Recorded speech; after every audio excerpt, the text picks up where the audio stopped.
The wind moved softly across a concrete airfield somewhere in Europe, carrying with it the sharp smell of gasoline and oil. Engines idled in the distance, their low growl blending with the metallic clatter of tools and boots on steel. Long before bullets began to fly, before cities burned and oceans filled with wreckage, the war had already started here, quietly, methodically, inside supply depots and motor pools that in Germany, officers of the Wehrmacht had learned a hard lesson from the First World War. Horses could no longer carry armies. Speed decided everything now. Tanks, trucks, aircraft, none of them mattered without fuel. And fuel, if handled poorly, could slow an entire offensive to a crawl. The solution rested in the hands of ordinary soldiers, a rectangular steel fuel can, solid and simple, designed not for comfort, but for survival. It could be dropped from a truck without splitting. It could be opened in seconds, even with shaking hands. 3 handles allowed it to be passed quickly down a line while shells burst nearby. When the lid snapped shut, it sealed tight, no funnel needed, no fuel wasted. By 1940, German columns pushed through Europe with frightening speed. Panzer crews refueled under fire. Truck drivers worked through the night. Fuel flowed forward, almost effortlessly. The steel cans bore dents and scars, but they did not break. To the men using them, they were unremarkable. To the enemy watching from afar, they were invisible, yet decisive. Across the Atlantic, American military observers studied reports from Europe with growing concern. The speed of German advances shocked them. This was not the slow grinding warfare they had expected. Something was different. Something beyond tactics and generals. In Washington and Detroit, planners came to the same conclusion: mobility was the future of war. And mobility meant fuel. When the United States began its massive wartime buildup, factories were ordered to produce everything at once: tanks, trucks, aircraft, ammunition, and the small tools that kept them alive. Among those tools was a fuel can that looked suspiciously familiar. The design was copied almost exactly: stamped steel. Rectangular shape. Same capacity. On blueprints, it was perfect. In reality, it was not. The American-made cans arrived in North Africa in 1942, stacked high on trucks baking under the desert sun. Soldiers dragged them through sandstorms, dropped them from tailgates, and forced stubborn lids open with bayonets and wrenches. Fuel seeped from weak seams. Caps jammed. Gasoline soaked uniforms and evaporated into the desert air. Private James Carter knelt beside a transport truck as drops of fuel splashed onto the sand. "Third one today," he muttered, holding the can upside down. "Still leaking." His sergeant swore quietly and waved him off. Every drop lost meant another vehicle waiting, another mission delayed. Nearby, British troops watched with tired expressions. They had seen this before. One of them finally spoke, almost casually: "You're using the wrong cans." Carter looked up. "They're brand new." The Brit shook his head. "German ones are better." The words hung in the air, uncomfortable, almost offensive. Better? Enemy equipment? But as the days passed, the truth became harder to ignore. In the desert heat, American cans warped. Sand clogged their vents. Fuel expanded and forced its way through weak seals. Engines coughed. Convoys halted in the open, vulnerable to air attack. Men cursed not the enemy, but the equipment in their hands. Meanwhile, on the other side of the lines, German soldiers refueled quickly and moved on. Oberstleutnant Karl Weiss locked the lid of a fuel can with a sharp metallic snap and wiped his hands on his trousers. "Full," he said calmly. Around him, the desert war was already beginning to turn against Germany. Supplies were tightening. Fuel was becoming scarce. Yet the container itself never failed. Even as their situation worsened, the design held firm. The contrast was cruel. One side had fuel but lost it through poor design.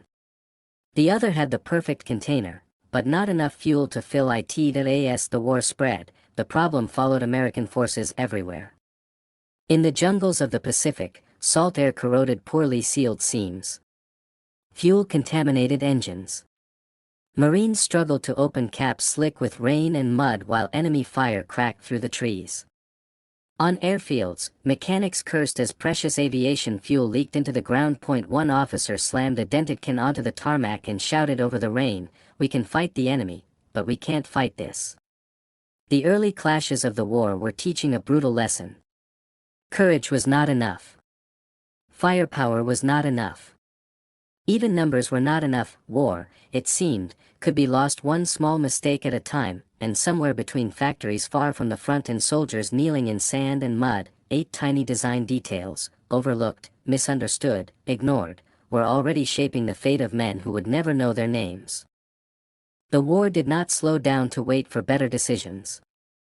It accelerated. By 1943, the conflict had grown into a machine that consumed oceans of fuel every single day. Ships crossed the Atlantic in endless lines. Airfields appeared overnight. Armored divisions stretched for miles along muddy European roads.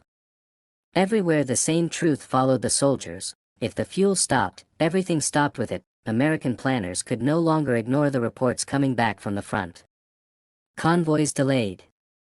Engines damaged by contaminated fuel. Aircraft grounded for hours while crews fought stubborn caps and leaking seams. These were not isolated complaints. They were patterns. In workshops far from the fighting, engineers laid captured German fuel cans on tables and began cutting them open. They studied the steel thickness, the weld angles, the pressed X-shaped reinforcement that kept the walls from bulging under pressure. They tested the camlock lid again and again, timing how long it took to open and reseal under stress. One engineer reportedly shook his head and said quietly, "It's not just a container. It's a system." Slowly, painfully, changes followed. Caps were redesigned. Seams strengthened. Production methods adjusted. Pride was swallowed in the face of necessity. The improved cans began reaching the front, but the war moved faster than factories could perfect their work. In Normandy, after the landings, fuel convoys pushed inland through shattered villages and hedgerows. German resistance was fierce, but another enemy followed close behind: mud. Trucks bogged down. Engines strained. Sergeant William Hayes stood beside a stalled column, staring at a pile of dented fuel cans stacked in the road. "Fuel's here," a corporal said, shaking one. "But half of it leaked out." Hayes rubbed his face with dirty hands. Artillery batteries were waiting. Tanks were silent. Infantry units were holding ground without support. All because gasoline had vanished somewhere between the beach and the front line. That night, he wrote in his diary by flashlight, "Men think battles are won with bullets. They're not. They're won with supply. And every mistake costs blood." On the German side, the irony deepened. Their fuel cans, still superior, lined roads and depots, but they were often empty. Allied bombing and collapsing supply lines starved entire divisions. Oberstleutnant Karl Weiss abandoned his panzer near a frozen forest road during the retreat west. He kicked an empty steel can, its dented surface still intact after years of war. "It outlasted us," he murmured. By the winter of 1944, the outcome of the war was no longer in doubt. But the lessons were still being written. Logistics officers took notes even as battles raged. Engineers documented failures and successes alike. Quietly, the German design became the standard to follow, not out of admiration, but respect for reality. When the guns finally fell silent, historians counted the visible losses: the wrecked tanks, the downed aircraft, the ruined cities. What they rarely counted were the thousands of small decisions that had pushed armies forward, or held them back. After the war, the world adopted a design born from hard experience. The jerry can, refined and correctly copied at last, spread across armies and continents. Decades passed. Conflicts changed. Technology advanced. Yet the shape remained almost the same, because war had proven something timeless: bravery matters. Strategy matters.